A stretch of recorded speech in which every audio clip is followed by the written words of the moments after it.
नमस्कार दोस्तों, आप सभी का स्वागत है आपके अपने YouTube channel new fangled competition classes में। दोस्तों, यदि आप सीटेट साइंस पेपर 2 के लिए प्रिपेयर कर रहे हैं तो आप हमारे चैनल से जुड़ सकते हैं। आपको हमारे चैनल पे सीटेट साइंस पेपर 2 साइंस के लिए प्रिपेयर करवाया जाता है। हमारे चैनल पे कंटेंट हमने ऑलरेडी अपलोड कर दिया है, प्रीवियस ईयर के क्वेश्चन हमने ऑलरेडी अपलोड कर दिए हैं। अब हमारी जो इस टाइम सीरीज चल रही है वो चल रही है हमारी पेडोलॉजी की। पेडोलॉजी एक बहुत ही इंपॉर्टेंट पार्ट रहता है हमारा एग्जाम के अंदर। हम क्विक रिविजन करते हुए चलेंगे पेडोलॉजी के क्वेश्चंस का, क्योंकि हमारे को सिर्फ कंसेप्ट को समझना है। क्वेश्चंस हमेशा अलग आते हैं, बस कंसेप्ट आपका सेम रहता है। आपको बस ये देखना है कि किस तरह से पेडोलॉजी के क्वेश्चंस यहाँ से पूछे जाते हैं। एक वीडियो हमने ऑलरेडी अपलोड कर ली है जिसके अंदर हमने अराउंड 29-30 क्वेश्चंस कर लिए हैं। बाकी क्वेश्चन हम आज करेंगे। क्वेश्चन है, multi after teaching the concept of density. Multi क्या करती है, डेंसिटी का कंसेप्ट पढ़ाती है पहले, और ये देखती है कि बच्चों को वो जो आर्किमिडीज प्रिंसिपल का जो कंसेप्ट था वो समझ में नहीं आया। She come up with many activities to do in the class. अब वो बहुत सारी एक्टिविटीज़ के साथ आती है क्लास के अंदर।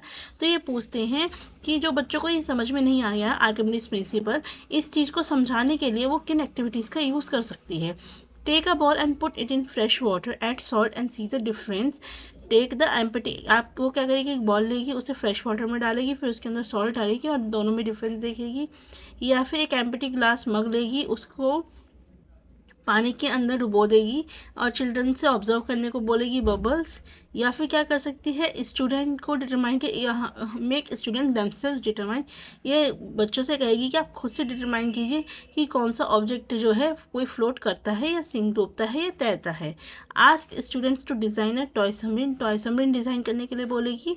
या फिर एक लैक्टोमीटर डिज़ाइन करने के लिए बोलेगी।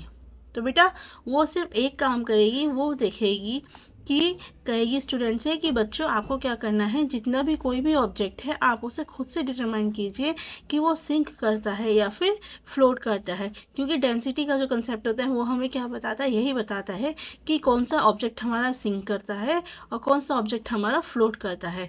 जिसकी डेंसिटी कम होती है वो हमेशा फ्लोट करेगा और जिसकी डेंसिटी ज़्यादा होगी वो हमेशा डूब जाएगा, सिंक करेगा। Next question. According to NCF 2005 in the upper primary stage science curriculum, ये कहते हैं जो upper primary stage की जो साइंस का करिकुलम है NCF 2005 के हिसाब से क्या रिकमेंड किया गया है। Systematic experimentation needs to be introduced to verify theoretical aspects। क्या जो theoretical aspects हैं उनका systematic experimentation इंट्रोड्यूस करना चाहिए।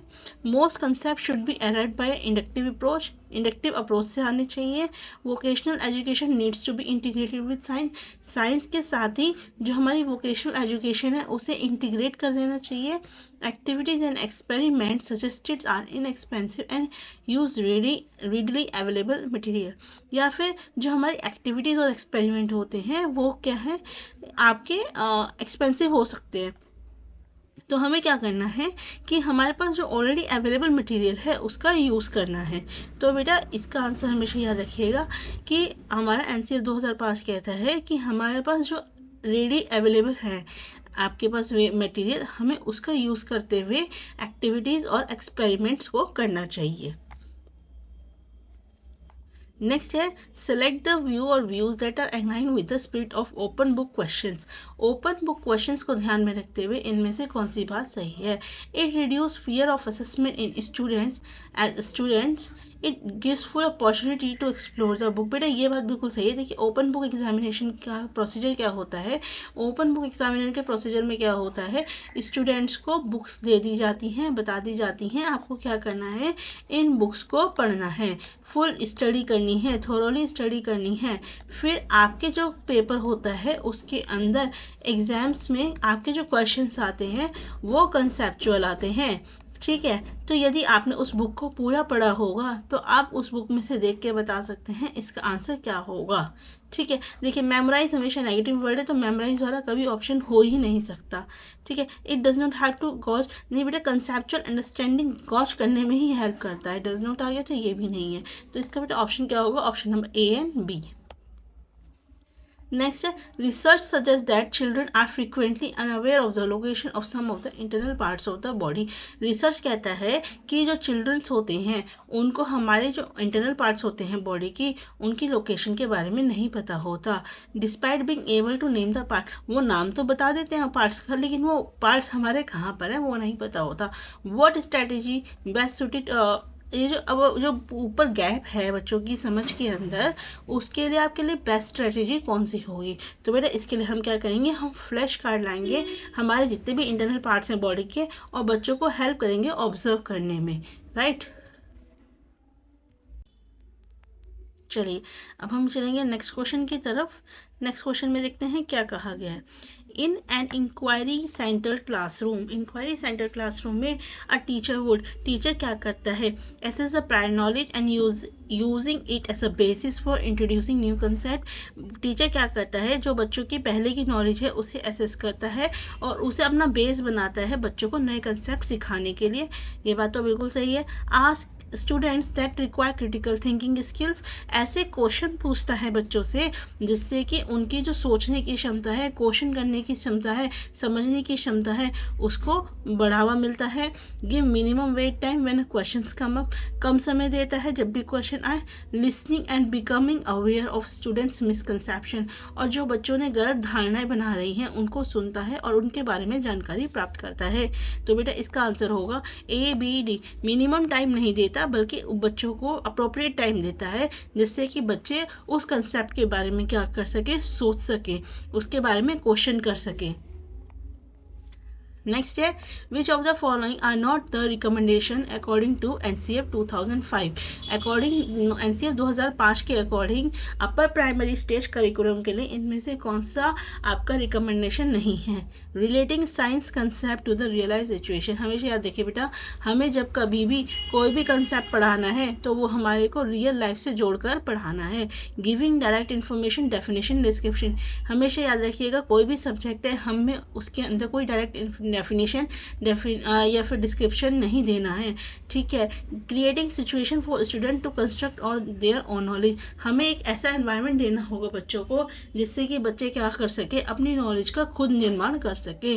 Doing extended learning and avoiding text book as much possible, ये कहते हैं कि सारा का सारा ध्यान बच्चों का एक्सटेंडेड लर्निंग पर लगा दीजिए और टेक्स्ट बुक को अवॉइड कीजिए। देखिए बेटा ये नहीं करना, ठीक है। हमने क्या क्या नहीं करना, हमने डायरेक्ट इन्फॉर्मेशन नहीं देनी और ना ही बच्चों को एक्सटेंडेड लर्निंग, सिर्फ एक्सटेंडेड लर्निंग करने के लिए कहना है और टेक्स्ट बुक को इग्नोर करने के लिए कहना है। बच्चे को क्या कहना है, पहले आप टेक्स्ट बुक पढ़िए, अगर आपकी टेक्स्ट बुक आपको समझ में आ गई है तो आप क्या करेंगे, फिर एक्सटेंडेड लर्निंग करेंगे।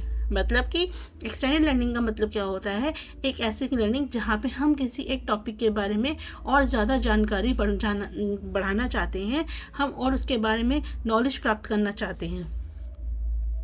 नेक्स्ट क्वेश्चन है which of the following sets of statement represent a correct understanding about the nature of science. यहाँ पे बेटा नेचर ऑफ साइंस से रिलेटेड क्वेश्चन हमारा आया हुआ है। All scientific ideas are discovered and tested by control experiment, ये कहते हैं जितने भी साइंटिफिक आइडियाज होते हैं वो एक कंट्रोल एनवायरनमेंट के अंदर डिस्कवर होते हैं और टेस्ट होते हैं। ऐसा नहीं है बेटा, बिल्कुल भी नहीं है कि एक कंट्रोल एनवायरनमेंट ही, साइंस एक ऐसा सब्जेक्ट है जहाँ पे जो डिस्कवरी है वो कभी भी कहीं पे भी कैसे भी हो सकती है। जैसे आप सभी को पता है न्यूटन के दिमाग में एक आइडिया आया कि ग्रेविटी का, कब जब उसने क्या करा, एप्पल को ऊपर से गिरते हुए देखा। नेक्स्ट क्वेश्चन है which of the following can be the objective of doing detail observation of flowers in grade 7। Okay, so basically क्या है कि हमारे को क्या करना है, ऑब्जर्वेशन करनी है किसकी, फ्लावर्स की, ग्रेड 7 के स्टूडेंट्स को, ठीक है। तो हम जो ये डिटेल ऑब्जर्वेशन करा रहे हैं इसका क्या ऑब्जेक्टिव हो सकता है, टू आइडेंटिफाई फ्लावर पार्ट्स, कि हमें क्या करना है, जो हमारे फ्लावर के पार्ट्स हैं उन्हें पहचानना है। To help instil a sense of empathy for plants, कि हमें जो प्लांट्स हैं उनके अंदर, उनके लिए बच्चों के अंदर एम्पैथी इंस्टिल करनी है, लानी है। To prepare student for understanding of pollination, हमें बच्चों को पॉलिनेशन की प्रक्रिया समझानी है। To appreciate diversity of flowers around, हमें ये बताना है कि कितने टाइप के फ्लावर्स होते हैं, उनकी डाइवर्सिटी को अप्रिशिएट कर सके बच्चे। To observe xylem and phloem closely, अब देखिए बेटा इसका सही ऑप्शन होगा option number A, flowers part को पहचानना। हमारा यहाँ पे एम्पैथी से कोई लेना देना नहीं है। पॉलिनेशन समझाना, डाइवर्सिटी को अप्रिशिएट करना। देखिए ये चीज़ भी ठीक है, जाइलम एंड फ्लोएम, ठीक है, बट इस यहाँ पे ऑप्शन को इसलिए नहीं लिया गया क्योंकि ये जो कंसेप्ट है ये हायर क्लासेस में सिखाया जाता है, ठीक है, हायर क्लासेस में। हमारे को यहाँ पे क्या दे रखा है, क्लास 7। तो हम जो क्लास 7 के बच्चों को सिखाते हैं उसका पर्पस बेसिकली क्या रहता है कि हम बच्चों को डाइवर्सिटी कितनी है, मतलब हमारे फ्लावर्स की कितनी कैसी डाइवर्सिटी है उसे अप्रिशिएट कर सकें, पॉलिनेशन समझ सकें, और जो फ्लावर के पार्ट से उन्हें आइडेंटिफाई कर सकें। नेक्स्ट क्वेश्चन है ethical validity in science curriculum means. Science curriculum में एथिकल वैलिडिटी का मतलब क्या होता है? पहले बेटा एथिकल का मतलब समझिए। एथिकल का मतलब होता है राइट और रॉन्ग, राइट और रॉन्ग, यानी कि वो उस चीज़ की समझ जो हमें ये बता सके कि ये चीज़ सही है या गलत है, ये एथिक्स होते हैं। अब देखिए, अब साइंस करिकुलम में अगर हम एथिकल वैलिडिटी का बात करते हैं तो बेटा इसका क्या मतलब होता है कि हम बच्चों के अंदर क्या कर रहे हैं, ऑनेस्टी, ऑब्जेक्टिविटी, इन सभी वैल्यूज़ को क्या कर रहे हैं, प्रमोट कर रहे हैं। Next question, Ronak was given a task of watching the moon rise from his terrace for 15 days. जो रौनक है उसे मून राइज का टास्क दिया गया था अपने टेरेस से 15 दिन के लिए। Identify the correct inferences made by Raunak based on his observation. उसकी ऑब्जर्वेशन के बेसिस पे उसने क्या इन्फ्रेंसेस निकाले, कौन कौन से सही है। Moon rise from the east always and after sunset. ये बात बेटा बिल्कुल सही है कि जो मून होता है वो ईस्ट से ही निकलता है आफ्टर सनसेट, सनसेट होने के बाद, ठीक है। The time of moon rise varies from day to day. ये बात भी बिल्कुल सही है कि जो मून निकलने का समय होता है दिन प्रतिदिन वो अलग होता है। The size of illuminated part of the moon visible from the increase after new moon day. नहीं बेटा, आफ्टर फुल मून डे, ठीक है। नेक्स्ट है earth block sunlight which result in the phases of moon. नहीं बेटा, ऐसा नहीं है, अर्थ ब्लॉक नहीं करता सनलाइट को, बल्कि क्या होता है कि हमारी जो वो होती है, अर्थ पे होती है रोशनी, वो हमारी पहुंचती है इस तरीके से, ठीक है। तो option number A and B. Next है Tahreem wants to identify conceptual gaps. Tahreem क्या चाहता है, कंसेप्चुअल गैप्स का आइडेंटिफाई करना चाहता है एक टॉपिक को समझने में, जो कि क्या है वो ग्रेड 7 का स्टूडेंट है। तो सबसे बेस्ट स्ट्रेटेजी कौन सी होगी इसको समझने के लिए बेटा, होगा कंसेप्ट मैपिंग। जब भी हमें कोई कंसेप्ट से रिलेटेड गैप्स को समझना है, प्रॉब्लम को समझना है, तो हम किसका यूज़ करेंगे, कंसेप्ट मैप का यूज़ करेंगे। नेक्स्ट है following are some of the views on open book question for assessment. कुछ व्यूज दे रखे हैं ओपन बुक क्वेश्चन को लेके, आपको बताना है कि सही बात कौन सी है।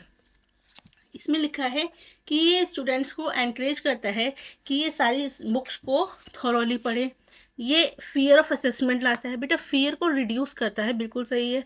अपॉर्चुनिटी देता है कि बच्चे बुक्स को एक्सप्लोर करें, और बच्चों को कंसेप्चुअल अंडरस्टैंडिंग गॉश करने में मदद नहीं करता। नहीं बेटा, अभी हमने पीछे भी पढ़ा था, बल्कि इससे तो बच्चों की कंसेप्चुअल अंडरस्टैंडिंग क्या होती है, अच्छी होती है। तो इसका सही ऑप्शन क्या होगा बेटा, ऑप्शन नंबर बी एंड सी। अब देखिए एक आपको पैराग्राफ दे रखा है और इसके बेसिस पे क्या है, आपसे क्वेश्चन पूछा गया है। The exact time of discovery of silk is perhaps unknown. ये कहते हैं जो एग्जैक्ट टाइम है सिल्क की डिस्कवरी का, उसके बारे में हमारे को शायद नहीं पता। According to old Chinese legend, जो पुराने चाइनीज लीजेंड थे, the emperor Si Ling Chi was asked by the emperor Huang Ti to find the cause of damage leaves. उन्होंने क्या कहा था कि इसको बोला था कि जो लीव्स हैं डैमेज हो गई हैं उसका कारण पता करो, जो मलबरी ट्रीज की थी उनके जो गार्डन में ग्रो कर रहा था। एम्प्रेस ने फाइंड किया कि जो वाइट वर्म्स हैं cutting up the mulberry leaves, वो क्या कर रही हैं, जो मलबरी की लीव्स हैं उन्हें काट रही हैं, और क्या नोटिस किया कि वो स्पाइनिंग शाइनी कोकून्स जो हैं अपने अराउंड वो बना रही हैं। एक्सीडेंटली क्या हुआ कि जो कोकून था वो उनके चाय के कप में गिर गया, and the tangle of delicate thread separated from the cocoon. तो क्या हुआ कि उसमें एक बहुत ही पतला सा धागा उस कोकून में से निकला। Silk industry began in China. Silk industry क्या हुई, चाइना में शुरू हुई, and was kept closely guarded secret, और सब सालों तक इस बात को सीक्रेट रखा गया। लेटर ऑन बाद में traders and travellers introduce silk to other countries. जो ट्रेडर्स थे और ट्रैवलर्स थे उन्होंने सिल्क को दूसरे कंट्रीज को भी इंट्रोड्यूस कराया।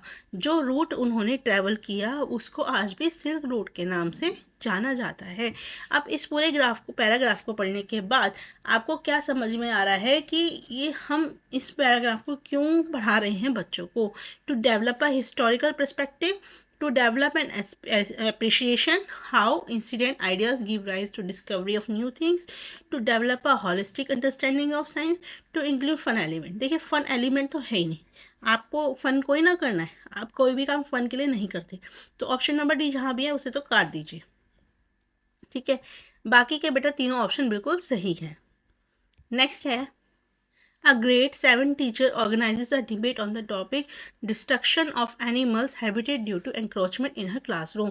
एक ग्रेड 7 की टीचर है, वो क्या करती है, डिस्ट्रक्शन ऑफ एनिमल्स हैबिटेट, जो एनिमल्स का हैबिटेट है उनका जो डिस्कशन हुआ है एंक्रोचमेंट की वजह से क्लासरूम के अंदर, उसके ऊपर क्या करती है, डिबेट करती है। What is not the purpose of having this kind of activities, इस तरह की जो एक्टिविटीज़ ऑर्गेनाइज नहीं कराती, इनमें से क्या पर्पस नहीं है इस तरह के। देखिए helps in arriving at one correct opinion about the problem of encroachment, क्या वो इसलिए कर रहे हैं ताकि वो एक ओपिनियन पे पहुंच जाए? अच्छा, encourages children to put forth their views without fear of criticism, बिल्कुल सही बात है बेटा। इससे क्या होगा कि बच्चे क्या करेंगे, अपने जो व्यूज हैं बिना डर के आपके सामने रखेंगे।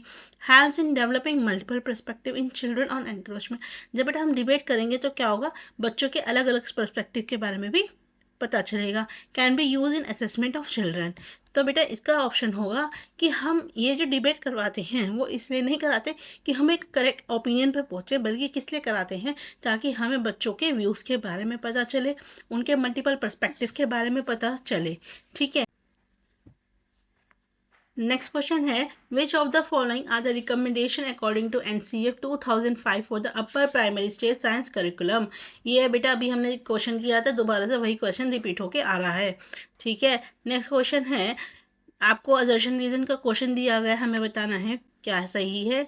Equity in science education means that all student regardless of cultural background, ethnicity, gender और special needs have equal opportunity to learn quality science. The objective of science education is to prepare all student for modern equitable society. तो बेटा ये दोनों ही बातें अपने आप में सही हैं, लेकिन जो इन्होंने रीज़न दिया है वो ऊपर वाले पॉइंट को करेक्टली एक्सप्लेन नहीं कर रहा, ठीक है। नेक्स्ट क्वेश्चन है a teacher discuss the concept of corrosion thoroughly in the class. Teacher क्या करती है, कोरोजन का कंसेप्ट पढ़ाती है क्लास के अंदर। She then involve student in the laboratory work on this topic, उसके बाद क्या करती है, बच्चों को वो लेबोरेटरी में काम कराती है। Student work in groups to check that iron article when exposed to moist air get rusted. Students जो ग्रुप में काम करते हैं वो देखते हैं कि जो आयरन का आर्टिकल है जब उसे मॉइस्ट एयर के अंदर, नमी वाली एयर के अंदर रखा जाए तो वो रस्ट हो जाता है। तो इनमें से कौन सी बात सही नहीं है इस ऊपर वाले उसको देखते हुए? It is characterized as deductive laboratory work, student have some idea about what they are expected to find, ये बात तो सही है। It had to reinforce the concept discussed in the class, ये बात भी सही है। It allows the student to use observation to arrive at generalization, बिल्कुल सही बात है बेटा कि इनमें से कोई बात जो सही नहीं है इस बात को लेके वो ये है कि यहाँ पे ये कह रहे हैं ये स्टूडेंट को मदद करेगा कि वो एक ऑब्जर्वेशन से जनरलाइजेशन की तरफ जाए। देखिए बेटा बच्चों को जनरलाइजेशन नहीं कराना, जनरलाइजेशन तो उनको ऑलरेडी पता है कि जब हम कोई सी आर्टिकल को एक्सपोज करेंगे मॉइस्ट एयर में तो वो रस्ट हो जाएगी, तो ये चीज़ तो उन्हें पता है, तो जनरलाइजेशन तो उन्हें पता है, ठीक है। ये सिर्फ एक्सपेरिमेंट के माध्यम से वो आप चीज़ों को सीखना चाहते हैं, वो किसी जनरलाइजेशन में नहीं, मतलब जनरलाइजेशन नहीं करना चाहते, ऑब्जर्वेशन कर रहे हैं बट जनरलाइजेशन नहीं करते। नेक्स्ट है which of the following is are true about scientific theories. Scientific theories के बारे में इनमें से कौन सी बात जो है वो बिल्कुल सही कही गई है? तो next scientific theories give systematic explanation of the natural phenomena. Scientific theories क्या करती हैं, सिस्टमैटिक एक्सप्लेनेशन देती हैं हमारे नेचुरल फिनोमिनन का। नेक्स्ट है साइंटिफिक थ्योरीज हमारी ह्यूज डिमांड करती हैं हमारी इमेजिनेशन पे, हमारी समझदारी के लिए, यानी कि कहने का मतलब क्या है कि अगर हमारी अच्छी अंडरस्टैंडिंग होगी तो हमारी जो इमेजिनेशन है तभी अच्छी होगी जब हमारे किसी चीज़ की हमारी अंडरस्टैंडिंग अच्छी होगी। या फिर हम कह सकते हैं कि अगर हम अच्छी इमेजिनेशन करेंगे तभी हम अच्छी समझ रखेंगे। Scientific theory should predict new phenomenon which are verifiable by experiment. Scientific theories are always tentative. तो बेटा ये चारों ही पॉइंट आपके बिल्कुल सही हैं। नेक्स्ट क्वेश्चन है which of the following is a divergent question. बेटा डाइवर्जेंट क्वेश्चन कौन सा है? डाइवर्जेंट क्वेश्चन एक ऐसा क्वेश्चन होता है जिसके मल्टीपल आंसर्स हो सकते हैं। तो हमें लिखा है explain how carbon dioxide is able to control fires, is friend of friction, friction friend of flow, why objects floating in the fluids must have special sense, what will happen if we go on cutting trees. तो यदि आप इन तीनों चारों में देखेंगे तो बेटा आपका जो ये वाला ऑप्शन है कि यदि हम ट्रीज को कट करते रहेंगे तो क्या होगा, इसके जो आंसर्स हैं वो कैसे होंगे? मल्टीपल आंसर्स होंगे, डिफरेंट आंसर्स होंगे। ठीक है, इसलिए ये हमारे किसकी कैटेगरी में आता है? ये हमारा डाइवर्जेंट क्वेश्चंस की कैटेगरी में आता है। नेक्स्ट क्वेश्चन है suppose we wish to cool a room. मान लीजिए हम किसी रूम को कूल करना चाहते हैं। थर्मोडायनेमिक्स हमें बताता है we need to energy to do so. This extra energy is supplied by the electricity. ये जो एक्स्ट्रा एनर्जी है वो किसके द्वारा सप्लाई की जाती है? इलेक्ट्रिसिटी के द्वारा, जो कि एयर कंडीशनर को कूल करती है रूम को। थर्मोडायनेमिक्स और क्या बताता है कि equilibrium different phases of matter, कि हमारे जो डिफरेंट फेजेस होते हैं मैटर के, उनके इक्विलिब्रियम के बारे में भी बताता है। Estimating how much heat is involve or absorb in the chemical reaction, और एस्टिमेट करता है कि कितनी हीट हमारी इवॉल्व होगी या एब्जॉर्ब होगी केमिकल रिएक्शन में। जैसे कि फोटोसिंथेसिस को आप रिक्वायर्स एप्लीकेशन ऑफ थर्मोडायनेमिक्स, की जो फोटोसिंथेसिस प्रोसेस है उसको थर्मोडायनेमिक्स की एप्लीकेशन की रिक्वायरमेंट होती है। तो इस पूरे पैराग्राफ से आपको क्या समझ में आ रहा है? तो बेटा अगर आप ध्यान से देखेंगे आपने एक चीज़ समझ में आ रही है कि साइंस क्या है? इंटरडिसिप्लिनरी एरिया ऑफ लर्निंग है। इसका मतलब क्या है? इसका मतलब ये है कि साइंस एक ऐसा सब्जेक्ट है जिसके अंदर हम दूसरे एरियाज को यानी कि दूसरे सब्जेक्ट को भी पढ़ते हैं। जैसे कि यहाँ पे हम थर्मोडायनेमिक्स के साथ साथ केमिकल रिएक्शन यानी कि हम केमिस्ट्री के बारे में भी पढ़ रहे हैं, हम फोटोसिंथेसिस के बारे में पढ़ रहे हैं, तो हम कहीं ना कहीं बायोलॉजी के बारे में भी पढ़ रहे हैं। नेक्स्ट क्वेश्चन है what happens when you keep an iron nail in a moist area for okay what happens when you burn paper and would what. अब एक टीचर है वो केमिकल रिएक्शन को इंट्रोड्यूस करना चाहती है क्लास में। ठीक है, अब वो क्या करती है, ये दो तरह के क्वेश्चन पूछती है। तो उसका टीचर जो है उसके दिमाग में क्या ऑब्जेक्टिव होगा जो उसने इन दो क्वेश्चंस को पूछा, कि to motivate student to participate in the process of learning, to relate scientific concept to students previous knowledge, to know students alternative conception if any, to enable students to understand the method of science. देखिए बेटा अब वो क्या कर रही है, वो chemical reaction पढ़ा रही है। ठीक है, उसने दो क्वेश्चंस पूछे, तो सीधी सी बात है कि वो ये जानना चाहेगी कि बच्चे का कोई ऑल्टरनेटिव कंसेप्शन है नहीं है और उसको प्रीवियसली कितनी नॉलेज है। ठीक है, और बच्चों को मोटिवेट करेगी कि वो क्या करें, लर्निंग के प्रोसेस में क्या करें, पार्टिसिपेट करें। नेक्स्ट क्वेश्चन है स्टेटमेंट की क्वेश्चन है बेटा, दो स्टेटमेंट दे रखे हैं। Discussing controversial scientific issues promote argumentation, कि अगर हम किसी कंट्रोवर्शियल साइंटिफिक इशू के बारे में बात करते हैं तो उसे क्या होता है, आर्ग्यूमेंटेशन का प्रमोट होता है, यानी कि आर्ग्यूमेंटेशन को बढ़ावा मिलता है। स्टेटमेंट 2 है argumentation helps in building explanation. Argumentation हमें किस में मदद करता है, हमारी जो एक्सप्लेनेशन है उसे बनाने में, बिल्ड करने में, मॉडल्स में, थ्योरीज में, साइंस के अंदर, जिसकी वजह से हम ये क्या होता है, लर्निंग को प्रमोट होता है। तो बेटा इसमें आपके जो दोनों पॉइंट हैं ये दोनों अपने आप में सही है, लेकिन ये आपकी जो स्टेटमेंट 2 है वो स्टेटमेंट 1 को एक्सप्लेन नहीं करता। ओके, चलिए नेक्स्ट क्वेश्चन। नेक्स्ट क्वेश्चन है during a discussion on planet a teacher said what would happen if there is no moon in the sky. Teacher कहता है क्या होगा अगर आसमान में चांद नहीं होगा। After discussing students responses, student के रेस्पॉन्सेज को डिस्कवर करने के बाद teacher asks the student to confirm information related to the question, just justify their answer through a group project work। तो क्या है कि अब स्टूडेंट को इस तरह के ग्रुप प्रोजेक्ट वर्क दिया गया। ठीक है, तो अब ऑब्जेक्टिव क्या है इस टीचर का, तो बेटा इसमें टीचर का ऑब्जेक्टिव क्या है कि एक तो बच्चे अपने आइडियाज़ को बताएं, बच्चों के हम मल्टीपल जो पर्सपेक्टिव हैं उनको जान सकें। ठीक है, हम यहाँ पे जो यहाँ पे एक चीज़ आ जाएगी बेटा, अगर आप पूरा पैराग्राफ ध्यान से देखेंगे तो हम यहाँ टेंटेटिवनेस की बात नहीं कर रहे कहीं पे भी। ठीक है, कहीं पे भी आप नहीं देख लोगे कि कहीं कुछ ऐसा एक्सपर्ट नहीं दिया गया जिसमें हम क्या बता रहे हैं कि आपका कोई मून क्या है, टेंटेटिव है या साइंस टेंटेटिव है, तो ये ऑप्शन आपका नहीं होने का। बाकी के सारे ऑप्शन आपके बिल्कुल ठीक है।